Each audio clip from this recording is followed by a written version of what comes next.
What is going on, everybody? James Hancock here. I'm back today to tackle the career of the great Hayao Miyazaki. I've been doing some research on him off and on over the last couple weeks, and it's just been an absolute delight every step of the way. I revisited every single one of his 12 feature films. I discovered some short films, discovered a hell of a lot of TV. And what was hysterical is how every single time I would revisit one of his movies, I was like, oh, I need to change my list all over again. Like I went into this having some very strong opinions about what was going to be dead last and what was going to be up front. And all that's been kind of turned upside down. And who knows, if I redo this list in 10 years' time, I might find myself changing the order all over again. Or who knows, if I do this list again in 10 minutes' time, I might find myself rearranging the list all over again. Because I think of all the directors that are alive today, anywhere in the world, there are very few who can claim, I guess, like the same level of consistent quality as Hayao Miyazaki. There are a lot of filmmakers out there that I love dearly who are still active, but they've got peaks and valleys and ups and downs, and they've gone all around with their output. But Hayao Miyazaki, god damn, it's really hard to find any like criticisms or complaints or critiques. I mean, some of his movies might have like some pacing issues perhaps, or maybe they feel a little overly long, but they're always a delight to revisit. And this is going to sound totally hyperbolic and over the top. Of all the filmmakers that are alive today, he might have the greatest capacity to kind of heal the wounds of a ravaged planet. It's easy to get cynical, it's easy to get depressed, but my counter to whatever cynicism people might be feeling, because as people get older, they always like to talk about the death of film culture. Films were better then. Like if you were an old man in the 70s, you'd say, oh, movies were better in the 20s. And now the old men say, oh, movies were better in the 70s. But here's the reality. Starting in the 60s, Hayao Miyazaki started working on some really interesting TV and film. And then the 70s, he cranked it up a notch and started doing some really good episodes of television. And by the late 70s, he started doing feature films. And here we are, 2023, with 12, I wouldn't say 12 masterpieces, but 12 classic animated movies. And there are a couple of them that absolutely are masterpieces. And if you're a fan of fantasy and science fiction the way I am, it's even easier to get cynical at times when you see just the same movies and same franchises getting remade over and over again with diminishing returns and lackluster vision. But Miyazaki is the answer. He is the cure for your blues or your woes, because he's got a couple of movies that I think are absolutely in the canon, in the Hall of Fame of the great sci-fi and fantasy films. And the way he tackles those genres is kind of unconventional, where it's a mix of like industrial revolution and medieval Japan. And there's always like ingredients or like little bits of flavor from different eras and different subgenres. So sometimes those movies are kind of hard to define, but we're not going to get hung up on the specific kind of genre labels, because what matters in the end is the stories, the emotions, the style, and the emotions you feel while watching these movies. I said it before my review of The Boy and the Heron. His movies make me feel incredibly calm, almost like a meditative sense of calm, while at the same time allowing my imagination to soar. He stimulates the brain, he stimulates the imagination, but he also challenges your intellect. These movies, they're not comfort food, and even when he's tackling a story which is much more innocent in tone, something like My Neighbor Totoro or Ponyo, he never stops making demands on the audience. And I think that's the big problem with a lot of children's entertainment or children's movies, is that they think, oh, well, they're 5, we can't place any demands on them because they'll get bored, or they won't watch it 100 times on Disney+. But I think placing a few demands on the imagination and the intellect of your audience is always a good thing. And I think it's why his movies 50 more years from now will remain must-see viewing, when a lot of the kind of contemporary Disney or Pixar or DreamWorks or Universal animated movies will have been cast out into the dung heap or the ash heap of time. Because animation is one of those mediums that ages incredibly well. No matter who your favorite animators might be, whether it's the Fleischer brothers and what they did with Superman, or Tex Avery with all of his humor in the 30s and 40s, or any of the other masters who work in Japanese animation. Like I really like Yoshiaki Kawajiri.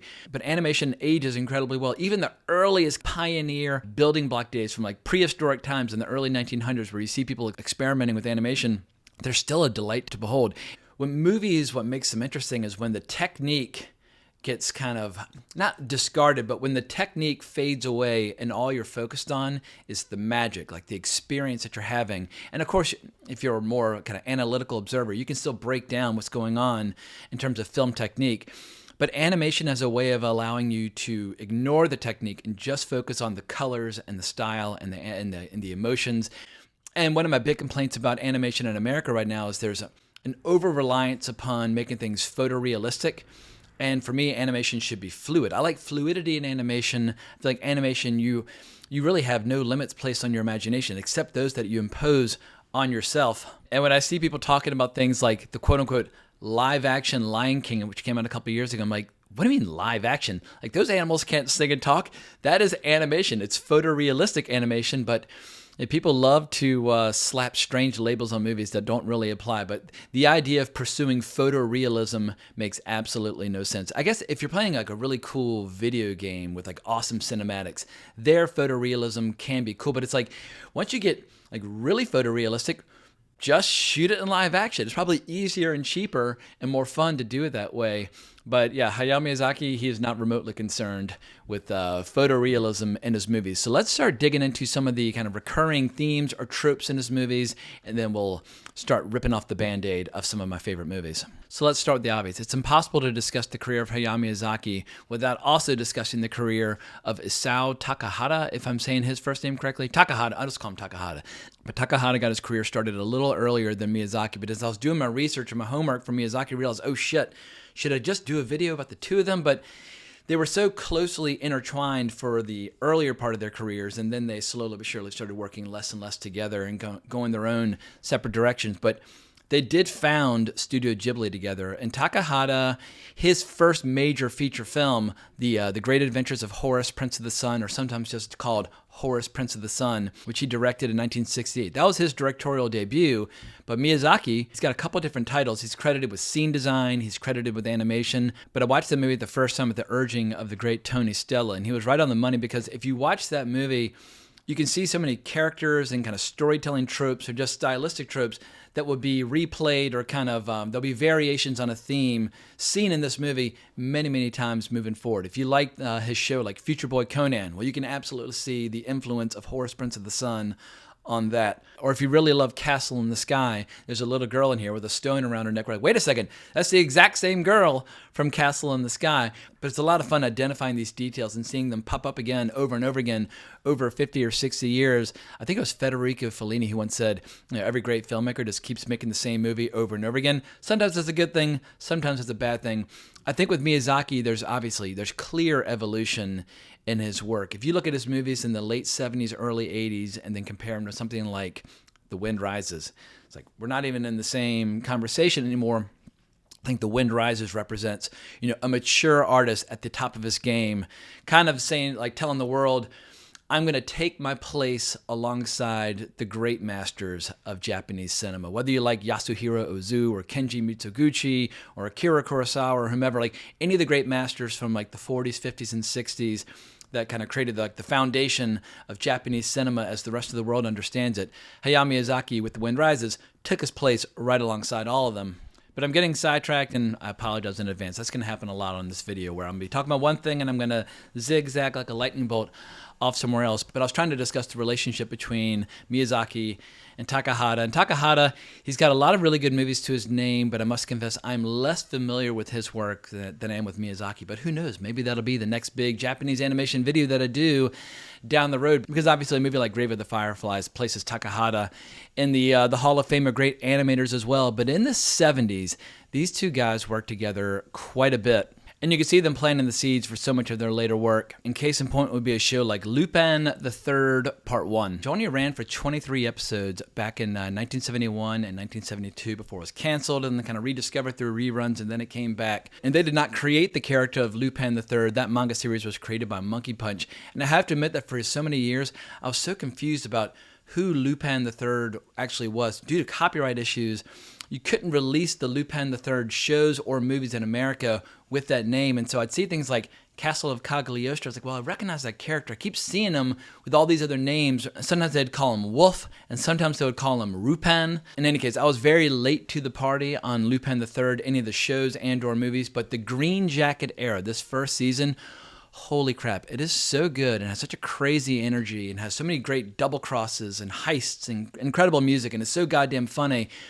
And the only downside of discovering some of this TV from the 1970s is that it made me kind of reassess or recategorize Lupin III, Castle of Cagliostro, because I kept hearing about how there are a lot of diehard fans of Lupin III who are a little frustrated with Castle of Cagliostro in terms of the characterization of the main central heroes. And I was like, oh, yeah, that's just sour grapes, whatever. The movie's fantastic. Like, going into this video, Castle of Cagliostro, I think I had it ranked at like number 4 or 5 in my overall ranking scheme.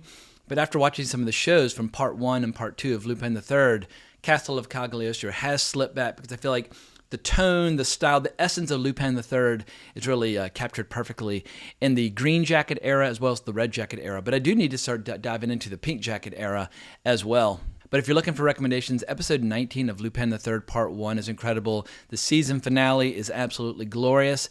And Lupin III Part 2 from 1977, Miyazaki was less involved in this, but he did direct 2 episodes from this key red jacket era, episodes 145 and 155. And I'm going to say this, episode 145, Wings of Death Albatross, might be my favorite episode of TV that I've ever seen for any show from any era. And obviously I'm still kind of like, reeling from the joy of having watched that for the first time. But if you want to see what Japanese television was all about in the 70s, in the hands of the great Hayao Miyazaki, once again, subscribe to Crunchyroll. They've got all the episodes. And watch 145, Wings of Death Albatross. You will laugh your balls off. But some other honorable mentions from the 70s. If you have little children, Heidi, Girl of the Alps from 1974.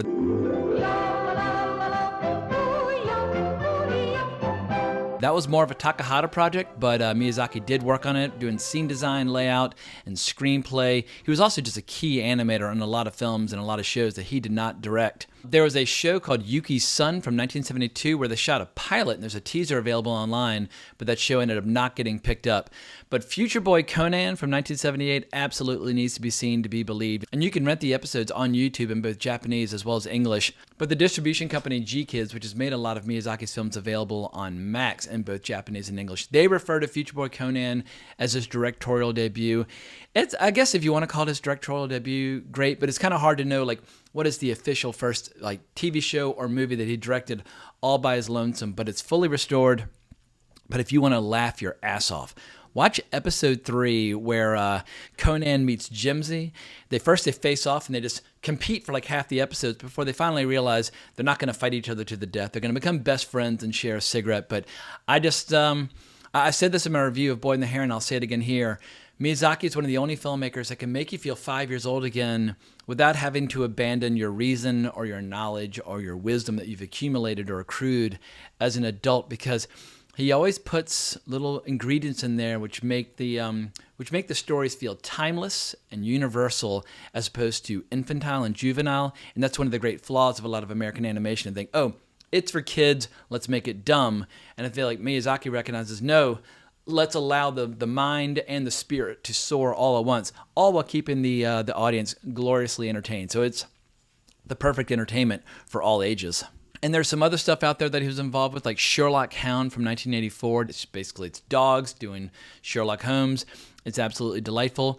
Now, as far as the short films are concerned, I actually have struggled to find a lot of these. Like, they're either like on strange sites. Like, it's very difficult to track these down. But the one that I was able to track down, which I thoroughly enjoyed, On Your Mark from 1995. It's a music video, and it's just this absolutely like just bananas vision of the future with neon lights, but with like angels and all these rescues and alternative versions of the story. You almost you get to watch like a feature film play itself out over and over and over again, or like what are all the different permutations and combinations of how it could have gone down, and you get to do this over and over again all in the span of 7 minutes. I couldn't believe just how ambitious it was in terms of overall story construction, everything they managed to pack in there. So yeah, if you like music videos, On Your Mark from 1995 is definitely a required viewing.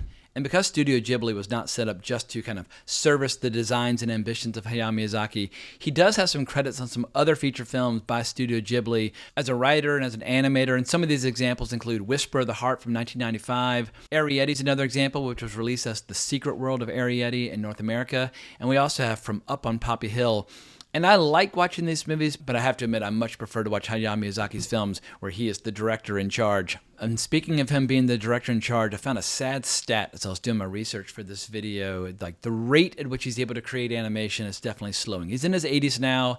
He's been flirting with retirement off and on since the late 90s. He keeps saying he's going to do it, and then he'll start working on a short or a feature, and he'll come back. His latest feature film, The Boy and the Heron, which comes out or goes out in a wide release in the U.S. in a couple of days, that movie was basically made for his grandson. But apparently in the past, when he has this full crew, he was able to crank out somewhere between like 7 and 10 minutes of animation per month. And remember, this requires thousands of drawings. But apparently toward the end of The Boy and the Heron, the rate at which he was able to create finished animation had declined to about 1 minute per month. So think about a feature film being 90 minutes. That's a lot of months. And obviously COVID interrupted the production of that, but I don't know if I'll ever see a feature film by him again, but the good news is we have 12 marvelous movies to dissect. So I mentioned before I was going to discuss some of the tropes in his movies, and I totally got sidetracked. Huge surprise. But let's dig into those so-called tropes and flourishes. And the reason I'm grouping all these tropes and flourishes into one section on the video is because so many of them apply to so many of these movies. I don't want to constantly kind of reiterate these same points over and over and over again with every movie that I'm getting into. But one of the tropes that I really like is the idea of like a reluctant warrior striving for peace during a time of huge conflict. And you'll see this in movies like Nausicaä, The Valley of the Wind, and Princess Mononoke, where you have a hero who's capable of incredible feats of strength and deeds of daring do and all that good stuff. But they're not just out there to kick ass and take names. They're trying to resolve a conflict where you can't quite tell what side of the conflict that they're on. And I always find conflicts much more interesting when they have really interesting characters and really interesting points of view on their side. Like, oh, I can kind of see things from their side's point of view. It's hard to identify outright villains, even when they do villainous deeds or horrible things. Some of his more warlike movies. But the heroes in his movies are unconventional heroes, and I always find that fascinating. But also when it comes to his overall style, I feel like he has this perfect blend of like classic like Japanese storytelling, where the films are shot with so much beauty and calm and restraint. But that restraint, you can feel like the tension building underneath it until finally something will happen where like something like The Boy and the Heron, he'll fire an arrow, and because of the feathers that he's put into that arrow that come from the heron, like the arrow comes to life and explodes with all this vitality and goes soaring through the air. And that happens again and again and again in his movies. And I just find it absolutely fascinating that his movies can be so peaceful and so tranquil until they're ready to completely, totally cut loose. And I'd have to think long and hard about this, but has there ever been a director who does a better job of capturing children? So many of his movies and shows have a little boy and a little girl teaming up and going on an adventure. And sometimes the boy takes the spotlight, sometimes the girl.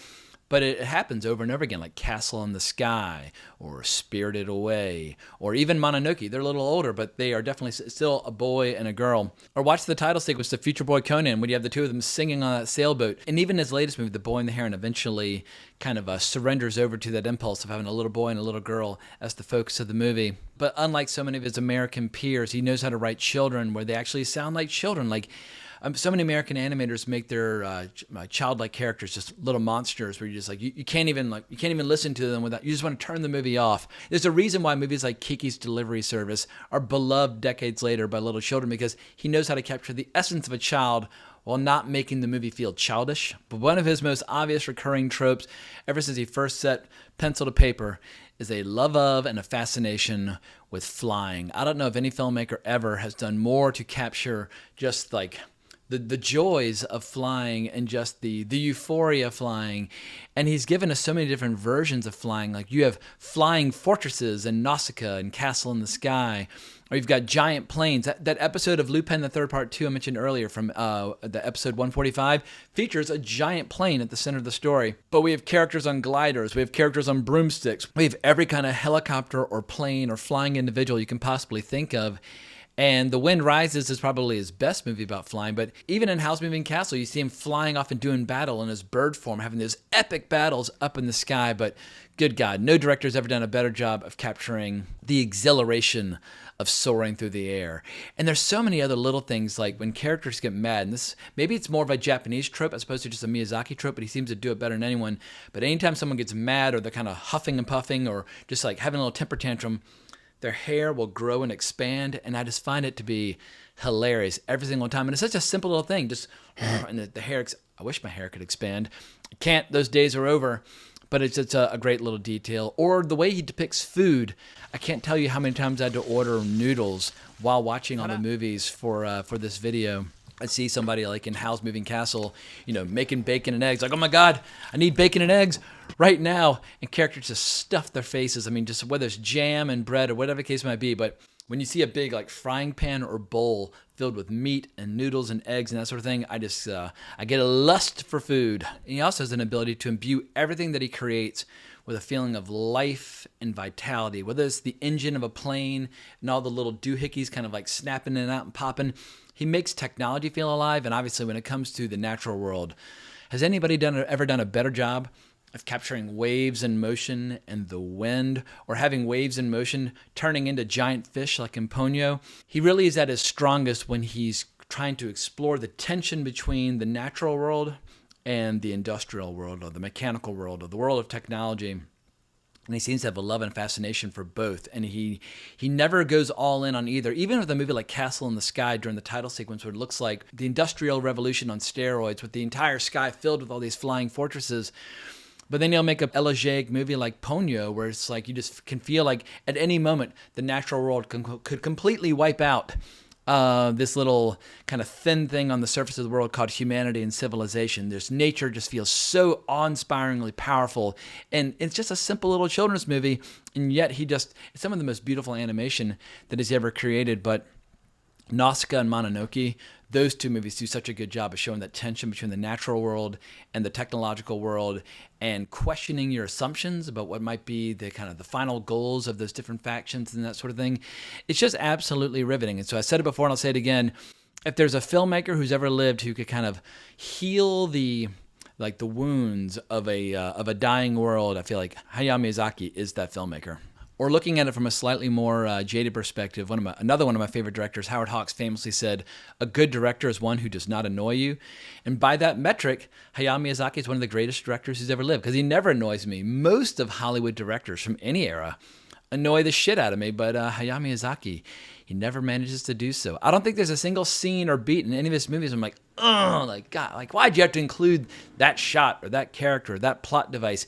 Like I said, my only critique of any of these movies is that occasionally you can kind of feel them like kind of exhaling, and they might have like a 10 or 15 minute period where you're tempted to check your phone. Don't, but you might be tempted. And luckily, it's never been easier than right now to get up to speed on all of his movies. I mean, obviously, we have a movie that's playing in the theater right now. It's going to be playing in IMAX, which is a first for Miyazaki's movies in America. But if you subscribe to Max, every single movie going back to Nausicaä, the Valley of the Wind is available in both Japanese and in English. I'm going to strongly encourage everybody to watch his movies in Japanese, because the pacing and the rhythm and the tone and the flavor of his movies just feels more quintessentially Miyazaki for watching it in Japanese. Like when I watch Princess Mononoke, I don't want to hear Billy Bob Thornton's voice. That takes me out of the movie. I want to go on a transportive journey to another world, a world that only Miyazaki can give us. And hearing Billy Bob Thornton's voice, sorry, it ruins it. So watch his movies in Japanese. And if you feel like you're missing something by reading subtitles and missing the imagery, watch it for a second time. But maybe it's time to stop bullshitting and get into my official ranking. Once again, the only way I can rank this is by how badly I want to revisit these movies, because I like them all, but there's some that would be more inclined to revisit more frequently than others. So that is how I'm going to rank these movies moving forward. No matter what movies I pick as my least favorite, they're going to end up being somebody's favorite Miyazaki movie. How many directors can you name where that's the case, where their least effective movie or their least memorable movie in your eyes could easily be like the favorite movie by another Miyazaki fan? That's just incredible. So for my number 12, I'm going with Porco Rosso, a movie which I really like. First time I saw it was the Disney re-release with the English dub, where I think you had Michael Keaton doing the main voice, but I just recently revisited it in Japanese. It is hilarious. It's got incredible action sequences. It's basically a flying movie for people who are enthusiasts for like the technology of the 1920s and the 1930s. And there's some interesting stuff. It's all basically around like the Adriatic Sea, and you can see the rise of fascism in the background. But I love it when Miyazaki will create these kind of fictional lands that feel vaguely European, but he'll like invent a country in Western Europe set like in the 1920s or the 1930s. So it's got some technology, some recognizable features from our world, but still feels like an otherworldly landscape. I mean, you're dealing with a pilot who looks like a pig. Obviously, we're not talking about actual real history here. And it's funny, I've made such a point of directing people to watch these movies in Japanese, but Hayao Miyazaki had a different opinion when it comes to Porco Rosso. He says he actually likes the French language cast the best because Jean Reno was cast as Porco Rosso.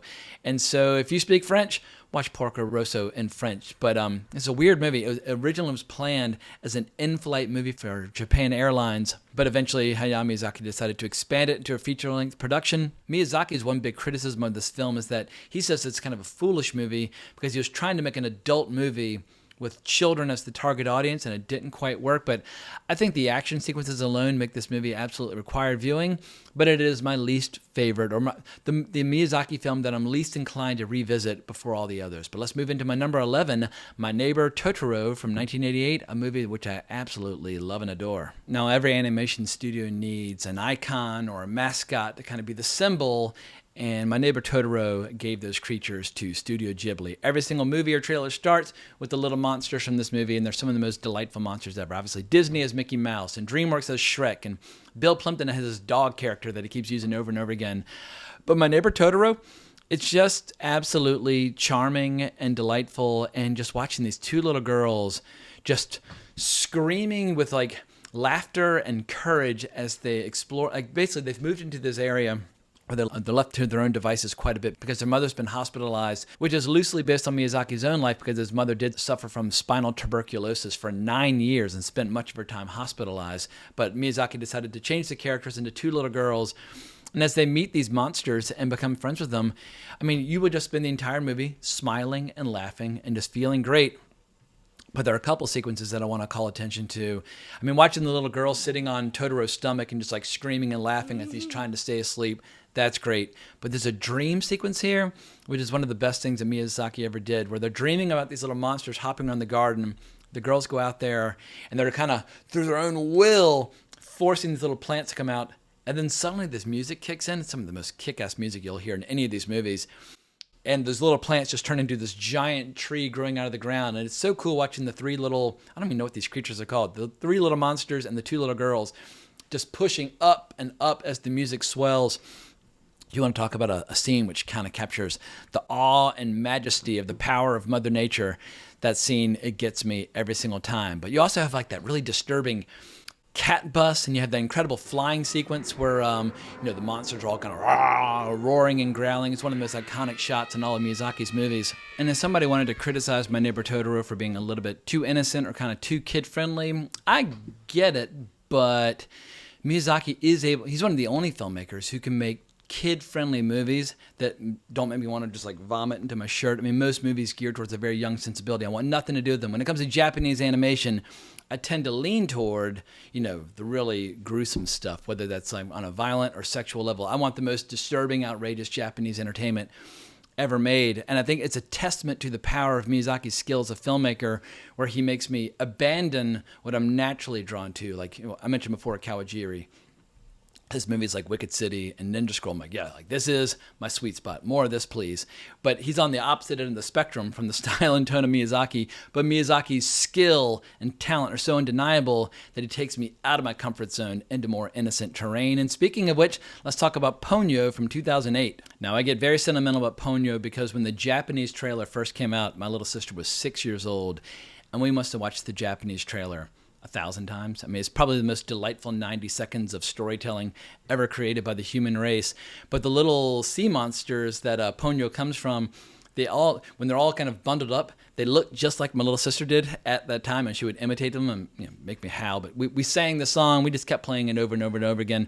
I should caution you, if you watch the movie, if you stick through the final credits, the song will get stuck in your head for a year. Now, this was the first Hayao Miyazaki film to be rated G by the MPAA in America since the release of Kiki's Delivery Service.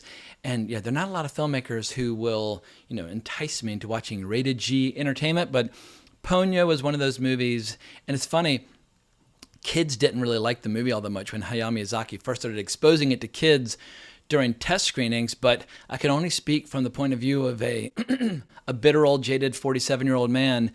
The animation in this movie is just, it's chocolate for the eyes. When you see waves like roaring due to wind, and then those waves like turning into fish and flying into the air, and just watching Ponyo running along with the waves while the mother and her son are driving on the road trying to dodge like rain and wind and that sort of thing. It's one of the best movies for capturing the power of nature that I've ever seen.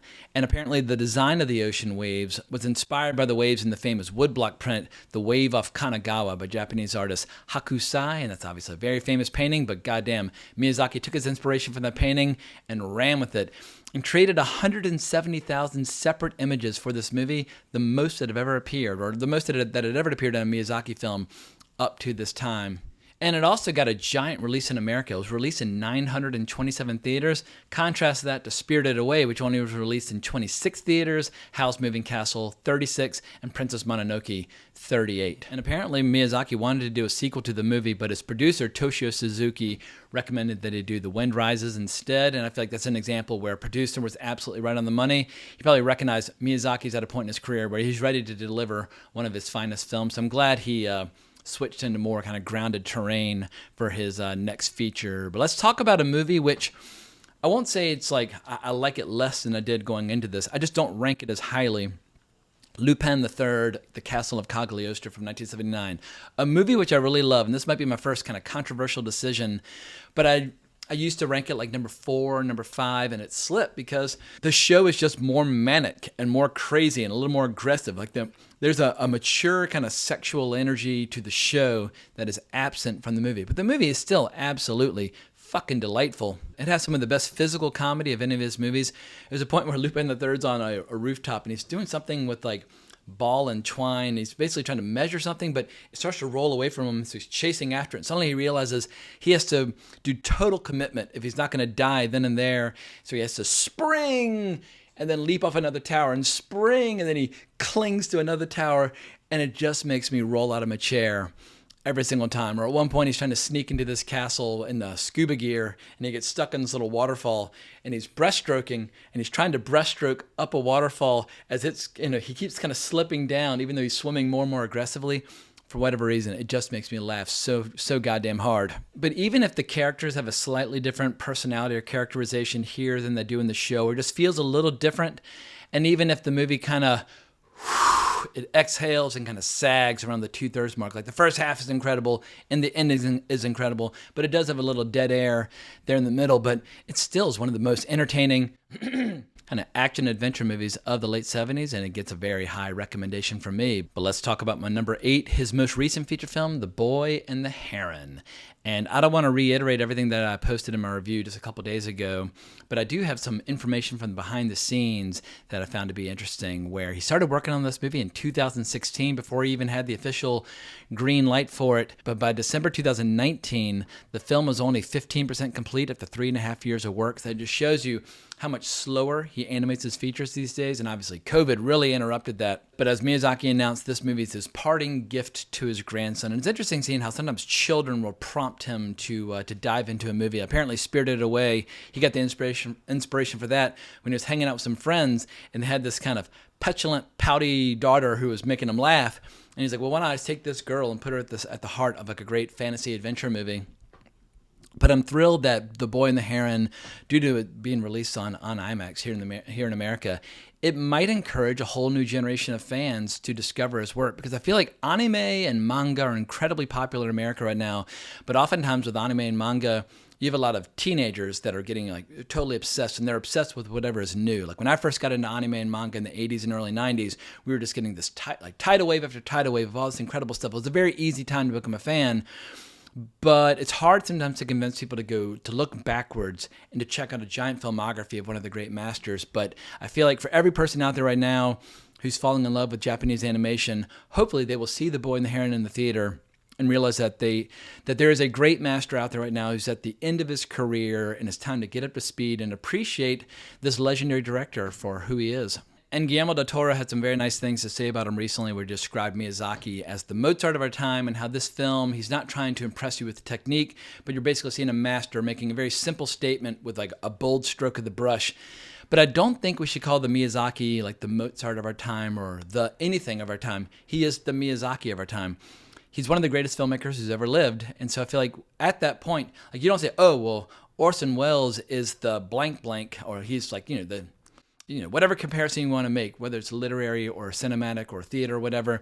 Orson Welles is Orson Welles, and Hayao Miyazaki is Hayao Miyazaki. But pushing on to my number 7, we have what's called in America Castle in the Sky, but elsewhere, Laputa Castle in the Sky from 1986. This is based on Hayao Miyazaki's own manga, Laputa Castle in the Sky, and it was actually the first film to be animated by Studio Ghibli with a production team comprising many of Miyazaki's longtime collaborators. And many of these collaborators would continue to work at Studio Ghibli for decades, and sadly now, they're starting to die off. I was watching a documentary about Hayao Miyazaki, where a lot of his favorite people to work with have like started dying from cancer. So I strongly recommend people watch Never-Ending Man, Hayao Miyazaki from 2016, but at a time where he's retired, but working on the short film of Boro the Caterpillar.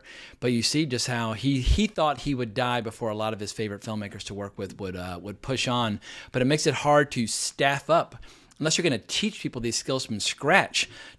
A lot of them just are no longer around. The Castle in the Sky comes from the great heyday of Studio Ghibli when they absolutely were firing on all cylinders. And if you like movies about flying and you like movies with a little bit of magic but mixed with science fiction, good God, this movie is absolutely visionary. And I mentioned before how Miyazaki likes to reuse certain character designs or characters. If you look at episode 155 of Lupin the Third Part 2 from the late 70s and compare the robots from that, it's the exact same robot that's in Castle in the Sky. It's a little bit like you watch Max and Dave Fleischer's Superman cartoons from back in the 40s, because episode 2 has these flying robots, and he took the fluidity of their motion, did his own redesign, but he perfected these robots in Castle in the Sky, and they're kind of terrifying and they're destructive, but they're also strangely peaceful and beautiful.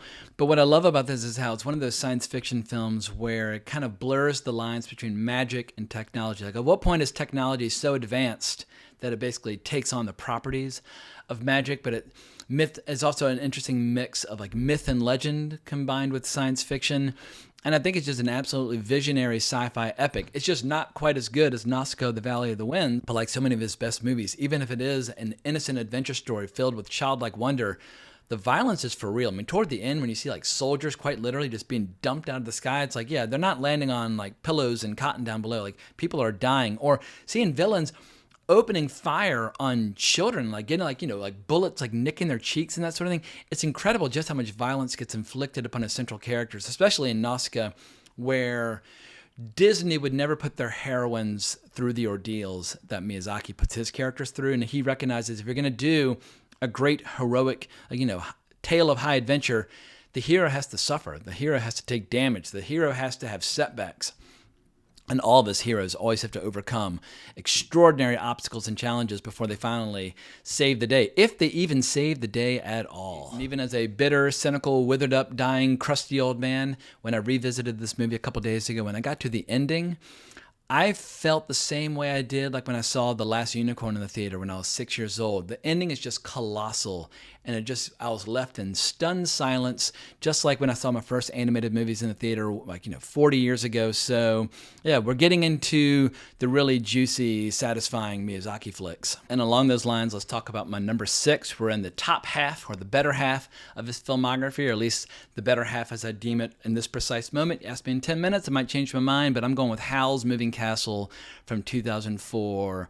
And I'll admit, when I first saw this in the theater, at that time, I did feel a little disappointment, but it was only because it wasn't as good as Spirited Away. When Spirited Away came out, it was the first time where a Japanese movie seemed to gain widespread acceptance, where, for whatever reason, there's some people in America that just have absolute blinders on. They cannot watch Japanese animated movies or take them seriously. They don't understand the storytelling technique. They don't understand the animation style. They just refuse to watch those movies. But Spirited Away was one of those movies where no matter what kind of animation you're into or what kind of movies you're into, the quality of the storytelling was so undeniable, it just cleaned up. And when Howl's Moving Castle came along, obviously people were highly anticipating this movie.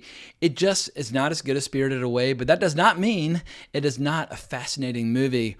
And there's a darkness at the core of this, and there's an aggression at the core of this that is unmistakable. I think it might be the most aggressive movie ever made by Hayao Miyazaki, and it's because part of his inspiration for this movie was his opposition to the war in Iraq in 2003.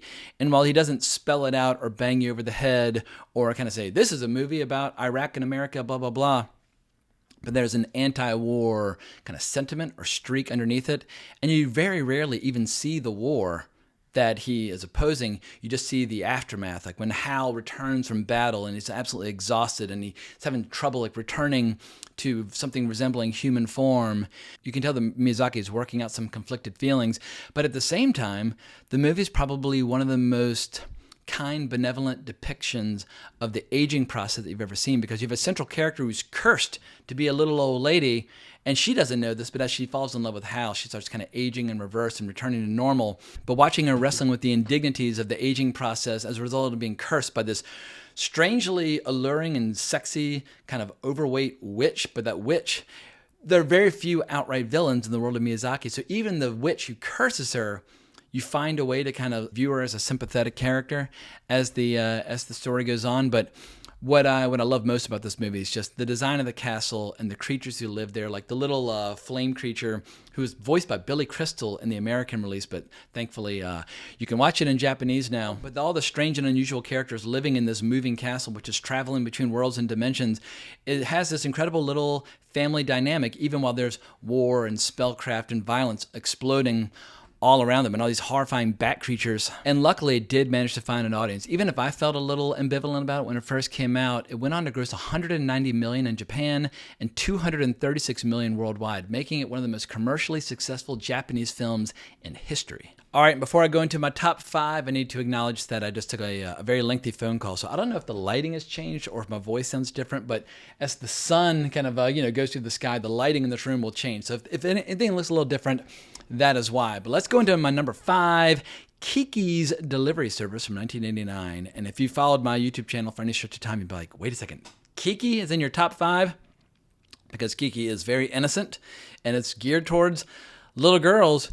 But even if you are talking about an innocent movie geared towards little girls, if every aspect of your story is told with the utmost artistry and craftsmanship, well then what you're left with is a classic movie, a very special movie. And even if I don't, see myself in Kiki, I can't stand people, I don't see myself in the movie. I'm like, since when do you need to see yourself in a movie to like a movie? I don't see myself in Akira Kurosawa's Seven Samurai, but it still fucking rocks. So Kiki's Delivery Service, I think it has the power to melt hearts, and it has the power to send tears streaming down your face, and it has the power to make people laugh with joy. And if you are a father struggling with like what to show to your little daughter or your niece or whatever the case might be, consider Kiki's Delivery Service. The music is incredible. It's heartbreakingly innocent, but it's not exclusively for little kids. It's just charmingly old-fashioned. And on the surface, you just have this very simple story about a witch who's like delivering bread around a small town. It's like, oh my God, are we really going to watch a movie about that? But what's fascinating is seeing how she wrestles with the loss of her powers and then rising to the occasion to save her friend at the end who's floating away on this dirigible, who's like, hanging from a little thread as this ship flies into the air. And this movie it turns into like this incredible action movie as a witch with powers that aren't quite cooperating is like leaping from rooftop to rooftop and like bouncing off buildings, trying to get close enough with her broom to save her friend.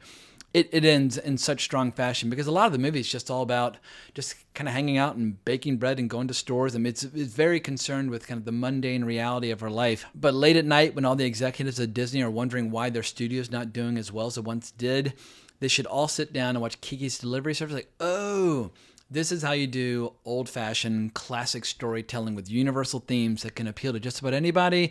Kiki's Delivery Service is basically kind of best in class for what it's trying to do. But now let's talk about 4 movies that I just fucking love. Every single one of these could easily have the top slot. I rearranged it over and over and over again. I'm still not entirely satisfied that I have them in the right order, but that's part of the fun of doing a ranked list or a top 10 list, is having to make hard decisions. So for my number 4, I'm going with The Wind Rises. And Hayao Miyazaki has acknowledged that the first time he ever cried during a screening of one of his own movies was during The Wind Rises.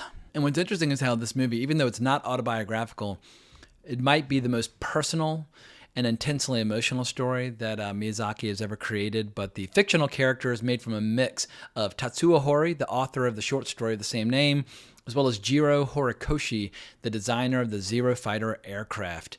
And I think one of the most ominous and apocalyptic and strangely beautiful sequences of movie history is right after this entire movie where you see this artist learning to design airplanes, designing like the perfect, going from like wood and cloth to this slick, elegant engine of death, seeing this image of all this like death and destruction on the horizon, and hearing him acknowledge that every single one of those aircraft that flew into that battle, not a single one of them returned.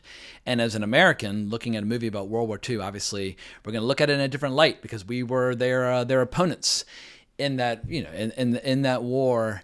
But it's funny how, I shouldn't say funny, it's interesting seeing how Miyazaki's attitude towards World War II is not ambivalent, but almost kind of non-committal, where this artist at the core of the story, he wants to design beautiful things, and the beautiful things that he wants to design happen to be aircraft. And he almost kind of has a detached feeling towards what are the applications of the technology that he's creating, whether that's military or political. And some might argue, well, it's your job to take an interest in how your tools are used.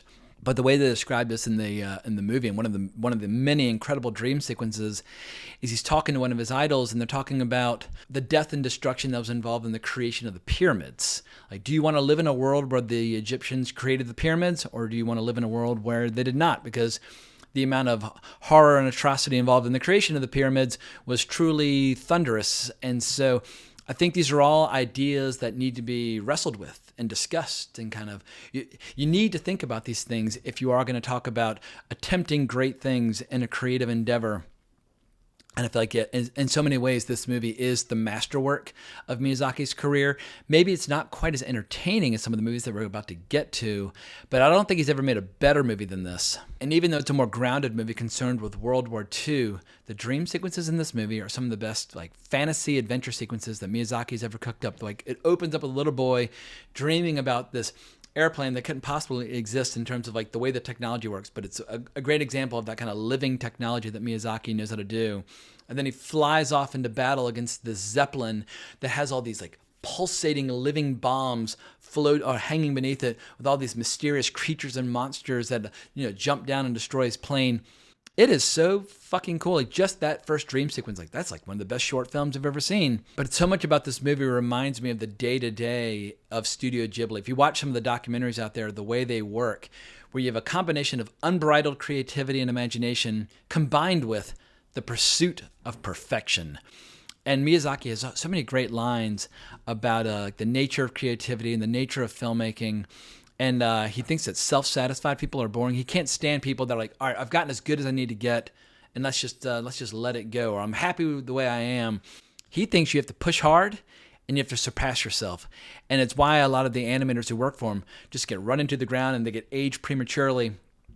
He's never satisfied. You always have to try and surpass yourself. And you can see that at play in The Wind Rises, where they design a beautiful airplane, but like, oh, well, what if we flattened off the top of all the screws to reduce drag? Like, we make it a little bit better. And so you're just constantly, it's like cutting diamonds. You're making it a little better, a little better. And I feel like this is one of the best movies you'll ever see, or one of the best meditations on the art of flying, but more importantly, just the pursuit of excellence in your craft, whatever that craft might be. And yet he never neglects the emotional side. Like watching a plane designer working on his craft while holding hands with his dying wife. Like, she's living in an environment that will accelerate her own death because she knows she has a finite amount of time left, but she just wants to be near him for what little time they have. Like, time for them is so precious, because I know sooner or later it's all going to draw to a close. But yeah, this is the most emotionally powerful film that he's ever made. The score is just, I mean, I cannot even put it into words. Like, whether it's the actual like themes throughout the movie or the closing credits, all the music is incredible. And Miyazaki's always been a master of kind of making everything feel brimming with life, but he does a really cool thing with this, where whether you're talking about like an earthquake or a fire or an engine turning on, all the sound effects are done with human voices. And as I was watching, I was like, wow, like when you have human voices like doing the sound effects for an earthquake, It almost sounds like the world is a living thing and it's growling and yelling at you as the earthquake rages and the fire starts to take over. And so yeah, this film is an undisputed masterpiece, but I'm going to make myself hoarse talking about it, so it's time to move on to my number 3, Princess Mononoke, the very first Miyazaki film that I ever saw in the theater. Not the first one that I saw, but the first one that I saw in the theater. In the late 90s, Miramax was acquiring and then oftentimes recutting a lot of foreign films and releasing them in America. And, Harvey Weinstein, he's notorious for many reasons, and he's justifiably in jail. But he was also very notorious in the 90s as Harvey Scissorhands. He liked to take movies, chop them up, and make them more commercial. And oftentimes he would just ruin movies. And as a result of Harvey's reputation, and also as a result of the way that Nausicaä, the Valley of the Wind had been horribly butchered and recut for North American release, Miyazaki refused to let Weinstein acquire this movie unless he was willing to agree to no cuts. And in a very famous story, I don't know if the story is true or not, but at a minimum, sounds very cool.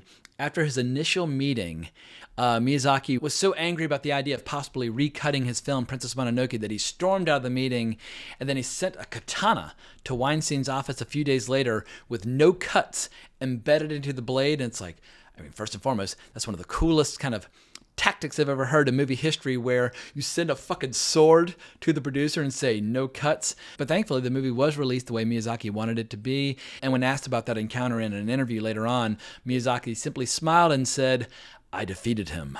And looking back, while I would have preferred to have seen Princess Mononoke in Japanese for my first time, it was not a bad first movie-going experience to see Miyazaki on the big screen, because the imagery and the music and the combat and this incredible mythological battle between godlike spiritual beings of nature going up against gunpowder and progress. It's so interesting because I remember thinking at the time, like, wait a second, why are the villains getting off so easy at the end? Like, why is he allowing the opposing forces, why is he forcing them to find some sort of balance where they can live in harmony?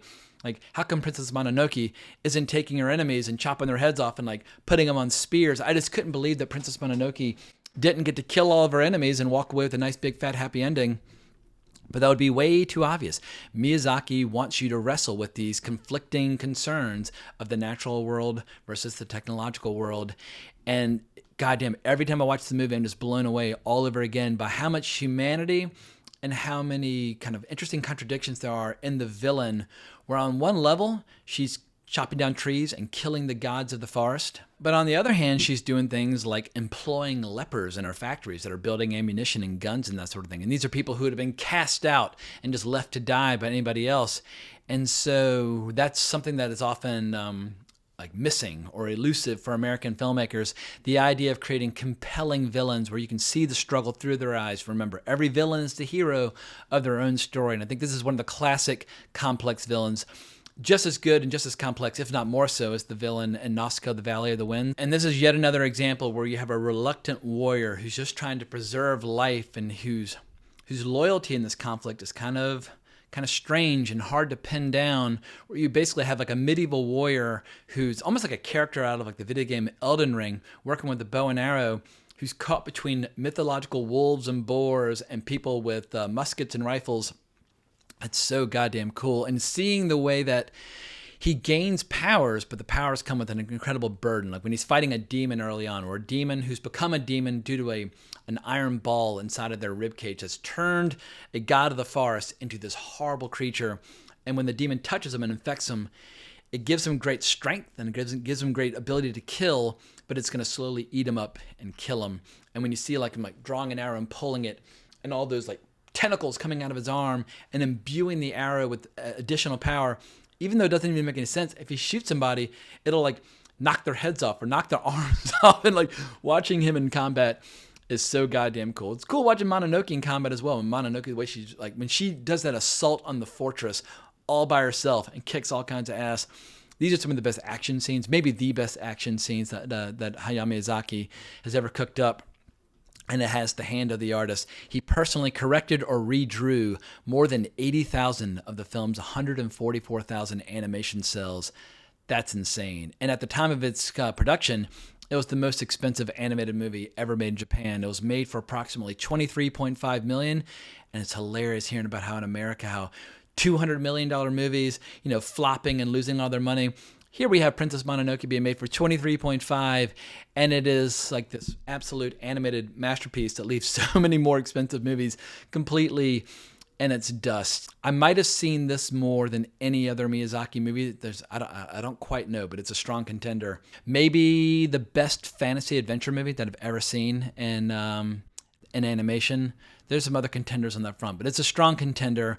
But let's push on to my number 2. We're going to switch from fantasy into science fiction with Nausicaä of the Valley of the Wind from 1984, the very first Miyazaki film that I ever saw. And it would absolutely horrify Miyazaki for him to hear how I first saw it, because I saw the butchered, truncated version called Warriors of the Wind on VHS around like 1995. I was dating a girl at the time who, when she heard that I was interested in Japanese animation, like, Vampire Hunter D and Akira and all that kind of stuff, she's like, oh, but have you seen Warrior of the Wind? I was like, what the hell is Warrior of the Wind? She sat me down and we watched it. And even in its truncated form, some of these sequences were just undeniable. Like, it's like, this is fucking cool. And I don't even really know how to describe the story or what the genre is, because it's an interesting mix of like medieval armor and weapons combined with giant flying fortresses and a dystopian futuristic environment that's about 1,000 years after the world is burned.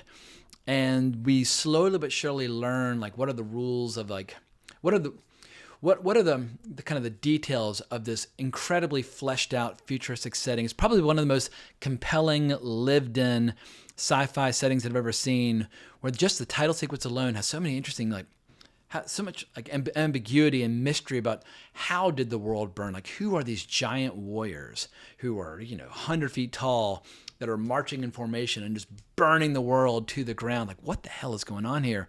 And you do have to see it 2 or 3 times before the entire story kind of comes together. And I've never read the manga that it's based on. Apparently the manga that Miyazaki did has much more kind of depth and complexity to the story, which makes sense. But a great sci-fi setting with enormous depth and history is not enough. You do have to tell an emotionally engaging story. And the story at the core of this, and the heroine, is so goddamn cool. I never get tired of watching this, because watching her like grab her glider and jump off cliffs and fly away, or watching her leap onto it and like pressing a button and blasting off into the sky, it's one of the most satisfying things that I've ever seen in animation. And watching her just like soaring through the sky like a bird and taking on people as they're firing machine guns at her, and just her self-sacrificial nature, where she's will hold out her arms spread and like fly towards somebody, letting them shoot at her because she's trying to prevent blood, she's trying to prevent violence. And the amount of damage she takes, she gets shot twice in the scene, or when she's trying to prevent something from crawling into like basically an acid lake and getting her foot burned.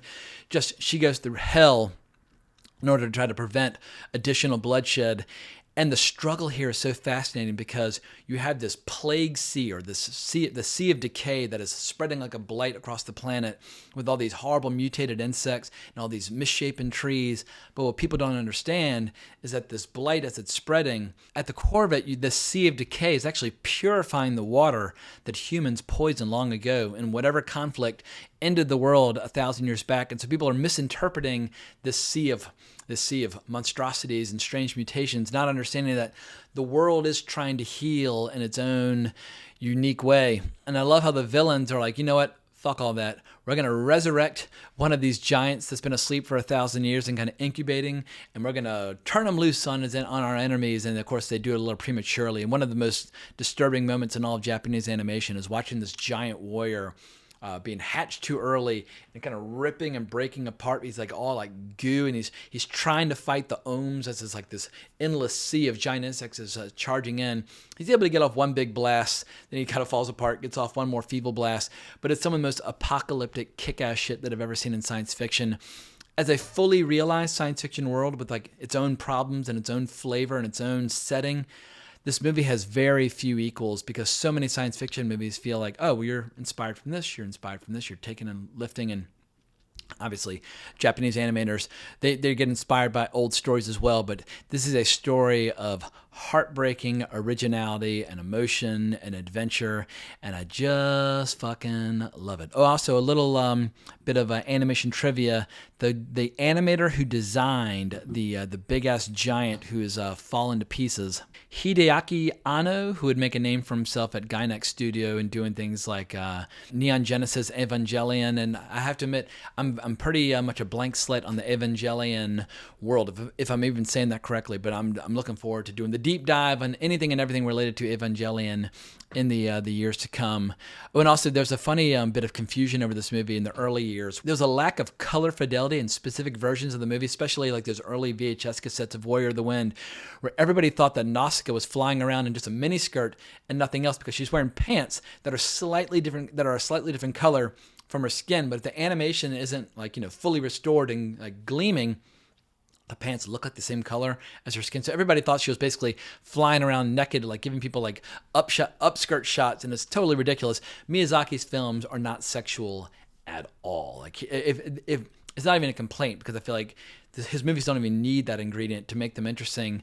The closest he's come is in some of those Lupin the Third episodes where like a girl gets captured by the bad guys and she's been interrogated with like a little bit of nudity. But anybody with half a brain listening to the music of this movie or watching the stories that unfold, they should have given him the benefit of the doubt and realized, yeah, he's not giving us a naked character to watch in action this whole movie. That's totally absurd. But let's move on to my number one. And I did not think this was going to be my number one going into this. I thought it was going to be ranked like number 2 or number 3, because when it comes to my personal taste, Mononoke and Nausicaä, they're as good as fantasy and sci-fi get. And so I thought one of those two was going to be my number one.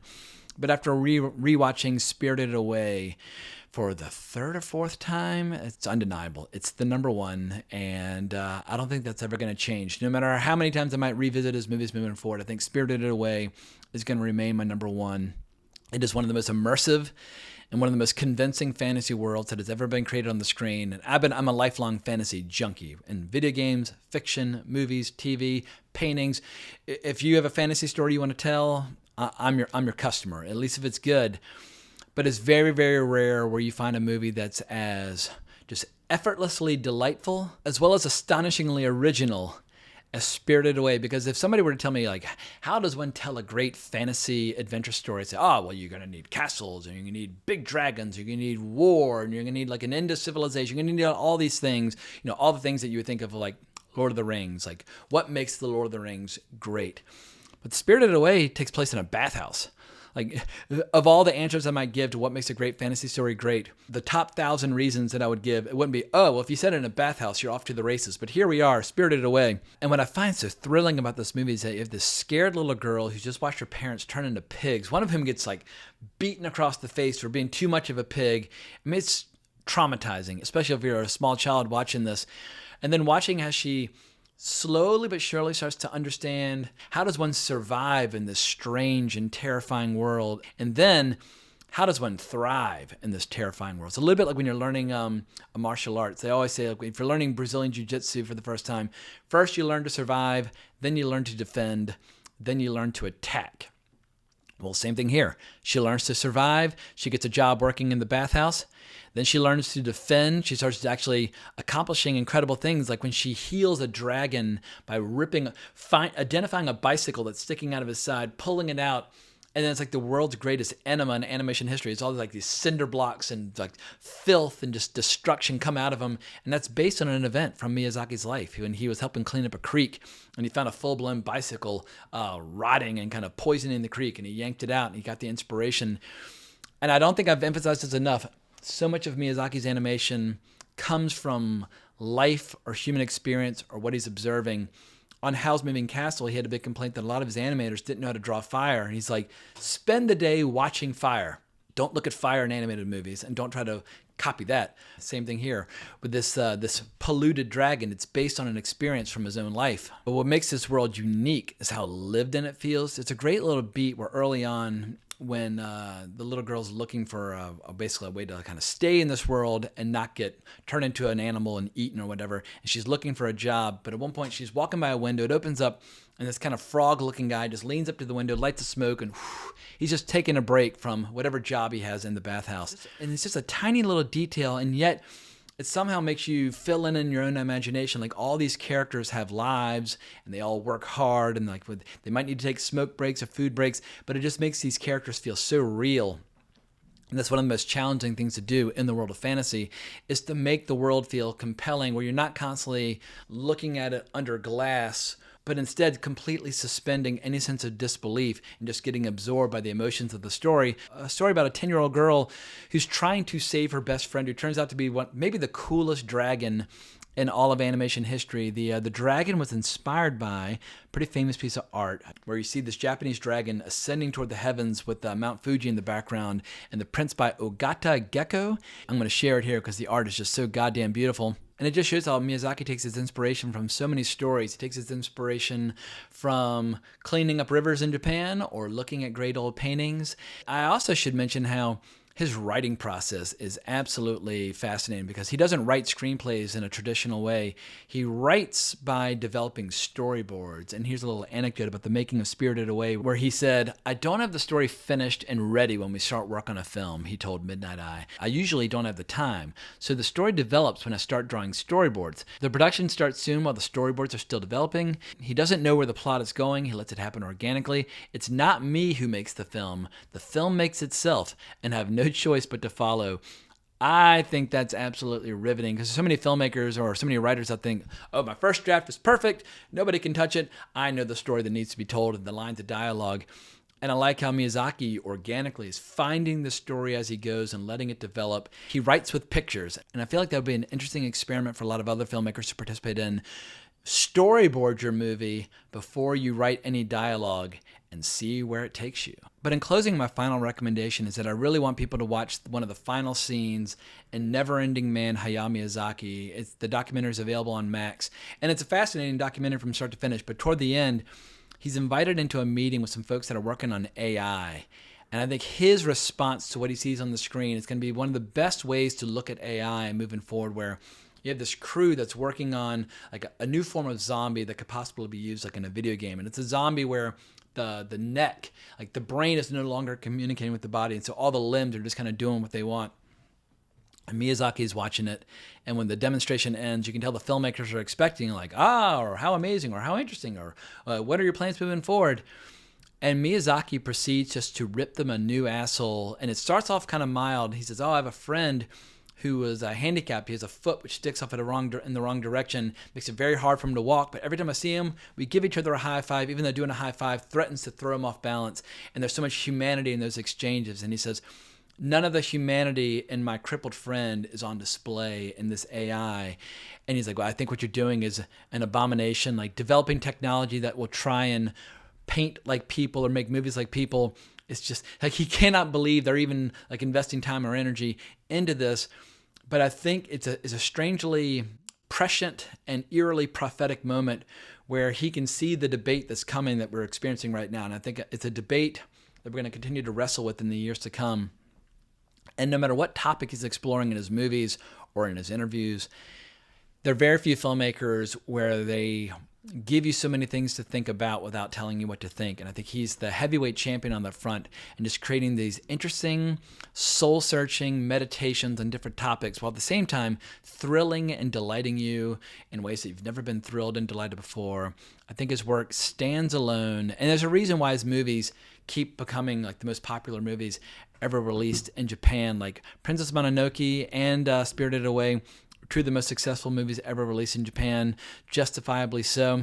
But I think at this point, maybe I've embarrassed myself enough like showering so much praise on one individual, but there are not a lot of filmmakers left where I can say they're one of the best filmmakers to ever do what they do, and they're still alive and making movies. And he's in his 80s, and it's all drawn to a close, but just relish the fact that if you've been alive at any point since the 1970s, you've been alive at the same time as Hayao Miyazaki and have been able to enjoy his movies firsthand as they're coming out, because there's just not a lot of filmmakers like that are left. And who knows, maybe there'll be an entirely new generation of storytellers in the world of video games that are his equal, but they're just in a different medium I don't know if we'll ever see another traditional animated director ever again who works in his style that will be his equal creatively, but I'd love to be proven wrong. But let me know what you think down in the comments below. I hope I've given you some interesting food for thought. I hope I've encouraged some younger moviegoers to go back and see his movies for the first time or see him with a fresh pair of eyes, because every time I revisit one of his movies, it's surprising and I see it in a new light.